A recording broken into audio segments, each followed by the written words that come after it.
last week, Cody Jinks released one of his 2 albums of this month, which is fucking insane, but fucking let's awesome. just talk about how incredible that is. Yeah. I think what would have been better is if he just released this album as scheduled and then just surprise release the next one next week. That would have been fucking insane. If you go to the iTunes like album thingy on the not the iTunes, the fucking Apple Music or whatever the fuck, it has a bit in there about how it's just like the surprise release thing that like R&B people do just like wasn't gonna work, but he wanted to just throw new music out there because he recorded a bunch and he just wanted to put it out there. And I think it would have been really badass if he would not have let me know, because I would have just shit my pants next or this Friday when the second album comes out. But when we're gonna surprise drop the new single next week. Keep your eye out for it. But he did do that, where he just kept releasing singles without like basically letting anyone know, because he was releasing them on like Tuesdays and Wednesdays and like random days of the week. He was just releasing music, and then he released music with album art that just didn't match this at all, and everyone's like, what the fuck is going on? So the way he did it, I still think is super cool, because I mean, he's given us 2 albums in 2 weeks and no one does that, so it's incredible. But I agree that if this album this coming Friday would have been dropped and I had no idea, it killed me. Yeah. All right, so let's just hop straight into it. First track is actually one of my favorites off this album, is After the Fire. I think the reason why I love this song so much is because the opening instrumental sounds very Aaron Lewis-y, and it's really fucking good. And Absolutely. This song is... I love it. It's also it's a love song where it's like you're kind of that cool drink of water after, I go through kind of this hellish shit. Yeah, it's great. I really like the first line as it begins the chorus, where he says, I'm not sure if this is prayer or if it's plea. And it's just like a common theme throughout this entire album of him kind of struggling with his life in general, then also just like it seems to be, him struggling, as a man, as a husband, as a child kind of of God, the road life versus marriage type thing. Yeah, the road life, and then also like his, clearly acknowledging that his presence and his career has taken off to a point that's beyond where he kind of anticipated ever being, and just kind of wrapping his head around that. And I think it's a hell of a great start to the album. Really sets the tone, and it's great because I love everything. And then it kicks into probably my favorite fucking song off this album is Aina Train. This song is like the jam of the year. I fucking love this song so much. And it's a Josh Morningstar co-write with Cody Jinks, so that's also dope. This song, the first time I listened to it, I was like, yeah, this is great, this is great, this is great. And then it gets to the fiddle in the middle of the song, and just the ripping fiddle track. I'm just like, this is the shit I do like. Like, this was so good. I absolutely love this song. It's also cool because, like we were mentioning before, I'm looking at his website because he's got all the lyrics to all the songs and like a little blurb about them, which I think is really cool too, because a lot of artists don't do that anymore. But he said that he kind of wrote this song about that, life is going... life, career, all this shit's going gangbusters, and it's kind of like craziness to him. It's like that whole bit about like maybe the light at the tunnel isn't a train. Like for the first time, he's kind of thinking maybe it's okay for me to do well, and it's gonna be okay. But I also like the grappling back and forth with it, because he's got the lines like maybe holding on to something hurts you more than letting it go, and it's just I think it's really well written, and then obviously the fiddle in the middle just fucking, that rhymes, just fucking incredible. Yeah, I love this song. Next up is track number 3, Yesterday Again, which, if I could be getting it wrong, because obviously I've only listened to this album a few times, but it's kind of that thing of, can we just do this over type thing? I have, I'm looking at the lyrics just as I stare at it, and the thing that confuses me about this is I can't tell what is happening, because he's saying like, let's do yesterday again instead of going through today. And it's just like, we both woke up here together, and I'll still be yours and you're still mine. So it's like, it seems like they like broke up, agreed to separate or some shit like that, but then like maybe had like their last going away, going out kind of night where there's they wake up together, so plow it out. But I don't totally get the the idea of let's do yesterday again, because it seems like it he's got a line in here about the fighting's over and now we're even. So like I don't totally get it, but it's really, I think it's a really nice song. I'm gonna really quickly read this blurb and you can talk for a bit and I'll see if I get any knowledge. When I was a young warthog. I was a young warthog. No, it just kind of sounds like, like you were saying, like if only you could just go back and redo a day and do it over, how would you do it differently or the same, or, that whole concept. So it's nice. It's Josh Morningstar, Cody Jinks, and Ward Davis, right? Heyo, they be good. Next up is track number 4, Tell 'Em What It's Like. I really dig this one because he keeps talking about Beck, the great one guy who does that one song. Shit, I forgot. What's the fucking Beck song? Fuck. God damn it. No, I can't remember what the Beck song is. Hold on. This is going to just piss me off. Everyone knows the one Beck song. Beck is a phenomenal artist. B-E-C-K. Beck. Search. It's just going to be so dumb when I figure it out. Alright, well now I can't... Loser! Duh! I'm a loser, baby! Bop, bop, bop, bop, bop. That song. That's Beck. So I like to think about, like, obviously in this song he's talking about, tell him what it's like, Beck. He's referring to his wife, Rebecca. Yeah. But I listen to it and sometimes laugh to myself thinking, I was like, tell him what it's like, Beck, the random artist that did the song Loser. But this is like we were talking about at the beginning about how he's kind of struggling as a, with being a good husband, being a good performer, road life, all that shit. And then this kind of being like, it's not as glamorous as you might think it is, him talking to us, the audience.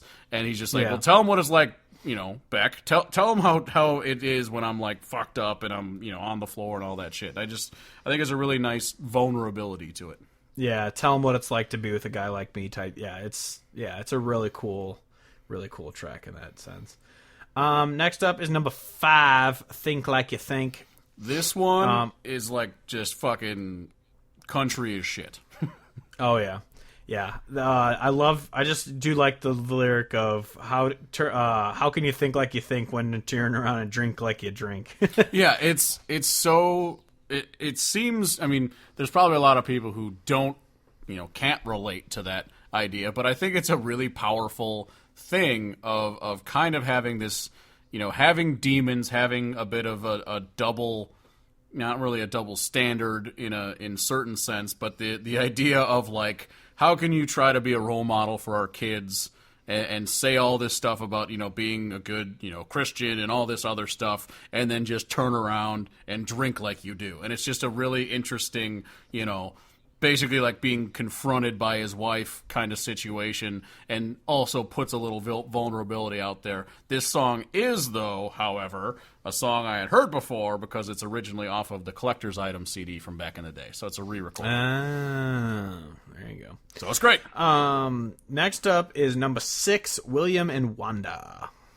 This is the kind of song that'll make you fucking cry if you recently have a, loved one pass away and you're just thinking about, are they in a better place now? And it's just a really beautiful song from the perspective of his grandparents, in heaven. His grandpa dies and is just now getting there. His grandma had died a while ago, and so it's him, her welcoming the grandpa here and like saying, what took you so long? And then at the very end, it flips back around. And my favorite bit is just the first line that the grandpa says, where he's just like, Wanda, quit picking at me. I've been running late since 1953. Yeah, it's definitely it's a really sweet song about a very real couple. Like that's a thing that would happen where a couple that's been together for 60 years are gonna just be snapping at each other like, "Hey, what are you doing?" Yeah, and that's like the best. I exactly like you're saying is you can tell that it's real because Rebecca Jinks gets a co-write on this, and in the thing that he says about it is like. He says, we lost my grandfather earlier this year, blah, blah, blah. And then he talks about how his wife helped write this song because she would say things like, this is how your grandpa would say, or this is how your grandma would say it, and just help fill out the song. And it's so personable, and I think it's a really, really beautiful song. There you go. Next up is number 7, One Good Decision. This is definitely the most like honky-tonkin' song off this album. Yep. And I see because I went to the website too, and I see, it's written with help by Tennessee Jet. Mm-hmm. And it looks like when his little thing he says he was with Josh Thompson. And I love that Josh Thompson, even though he was like a mainstream artist, is like with these hardcore underground type guys. Yeah, I don't remember who tweeted it. One of the people that I follow, not a mainstream or not a talking head, but just a dude. I want to say tweeted something like, if Josh Thompson was doing what he did in the mid 2000s, if he was coming out with that stuff now, there would be a huge underground demand for it because he was really authentic. But instead he kind of like fizzled out on the mainstream, and I think that's really accurate because I really liked his songwriting style and his singing and just his general gist, but I never really like kind of way out here back then and all that. I just never really got that into him, and then it just kind of was gone. Well, it's just like, it was either last year or the year before he came out with that album. God damn, I can't remember what it's called, but it was a really good song. Like, he has those song where it's like, you and your mama ain't arguing about me no more because they both hate him now, and it's like this. It's like it's a fantastic album. I think it's called Changes. I could be wrong. Changes. But yeah, it was a fantastic album, and I was just like, damn, why didn't I hear this on the radio when he was like kind of popular? Because I'm pretty sure he probably has like top 10 songs in his career. Yeah, probably, if not number ones. I would imagine. But this is like you said, it's the honky tonkin' song. The one good decision is to not cheat on his wife. Yeah, exactly. The one good decision. He's like, I just can't get wasted and show up too late at home. Exactly. And it's gotta be great. I just gotta get there. Yeah, I'm looking up. No, it looks like his Josh Thompson's highest peaking one was way out here. It peaked at 15, which obviously isn't bad. Getting 15 on country radio. Oh, absolutely. But yeah, that's great, interesting. Yeah, or it's called Change, the Lost Record. That's what that album was called. Aha. God, it only sold 1,900 copies. Yeah. Wow. Yeah. That's crazy. But, yeah, I mean, I don't care. I'm glad he's just making good music rather than trying to be like, guys, I can rap too. Let me back in. Oh, God. Type bullshit. But, yeah, anyway. Moving on to number 8 is Dreamed with One. This is, other than, obviously, the amazingness of Aina Train, I think this is my other favorite off of it because it's just such an awesome, slow, acoustic song. And I see written with Paul Cawthon, which is awesome. This one, I think, it just has such a nice melody to it. It's such a really well written song. It's I mean, fuck love songs, but it's a beautiful love song, and I really like the idea where he's just like, I'll meet you in our dream, and then when it's just like when it's all said and done, I know I've only dreamed with one. Like, you're the only thing that occupies my dream because you are my love and all that good shit. And yeah, it's just really good. Fuck. Yeah, this is definitely one that blows me away. Like Breaking Benjamin. Blow me away. I really do like Breaking Benjamin. Oh, they're fantastic. They're still on my workout playlist. I love them. Yeah. That's what we're gonna do next week. Breaking Benjamin. Yeah. Their album Dear Agony came out in the midst of high school, and that was a fucking game changer for me back in the day. Give Me a Sign is such an amazing song. I'm going to go binge that for the rest of the day. Oh, yeah. I'm decided. We still do need to do an episode of country songs by non-country artists. I can't remember if they have any, but obviously you got like Mama Said by Metallica. What about Country Song by Seether, because it's titled Country Song? It's true. That is all the only qualifier And you it need to be on does country radio. have a little banjo at the beginning, and then it gets really heavy. And then there's a little bit banjo after the chorus, and then it gets really heavy again. There you go. Yeah, anyway. But no, yeah, I love that fucking song. Next up is number 9, which is like the last lyrical song off the album, but it's Correct. so great, is Someone to You. This is another great fucking love song where it's just like, I'd rather be no one if I'm I'm okay with being no one if I'm no one to you type thing. Yes, and I really like it on this album because of it being, the album of him kind of taking, like, he's been taking these huge steps in his career, and now he's at a level where he's pretty big. And having a song like this where it has lines like, I used to dream of fame and fortune and wanted to be a star and all this shit, and then just being like, but I've realized all that's bullshit. All I want is to be someone to you. You're the only one I care about. Your opinion is the only thing that matters to me. I think it's a really great song for this album, on top of just being a great song. Oh, yeah. Yeah, it's such an amazing, it's such a great thing to say. It's the most genuine, like, this is for my wife type song you can write of, like, I don't need any of this. I just need to know that you're still there. And it's such a great, I got nothing else. Yeah, it's good. Beautiful. Yep. And then finally, number 10, it's Tone Deaf Boogie, which is just an instrumental song. It's fantastic, but there's really it's an instrumental, and it's a good instrumental. It's a nice way to take you out of the album, but obviously it's not like you gotta listen to this. Don't listen to fucking anything else. This is the one. Yeah. No, I mean it's good. It's fine. It seems to me though that it could be a little bit of the he wanted to put out 2 albums. Fuck it, I'll throw an instrumental on one. When 10% of your album is an instrumental, then it's. I mean, I do love, like, I'm one of those who loves the Brad Paisley instrumentals. Like, I listen to them outside of, not even if they come on shuffle. Like, sometimes I'll throw on Kentucky Jelly because it's amazing. Yeah. But, like, so yeah, we're definitely not shit talking instrumentals, but obviously you like the ones that have the great lyrics with them. And obviously Cody Jinks' voice is fucking amazing. Oh, incredible. So absolutely. You want to hear him belt it. His songwriting is raw and real, and his voice is incredible. So you want to listen to him. But yeah, I would say I do like that this is the last track on the album because I'm thinking about when I play the vinyl, it'll be a nice fucking carry on out, be done with the record kind of thing. Exactly. So yeah, next week, spoilers, we're going to be talking about his next album, which is The Stranger. We only do fucking 50s doo-wop. Joel sucks. There's something from The Stranger. I want to hear Cody Jinks going, oh, for the longest time. We only do 50s Joel. You get your skate hooker wife out of here.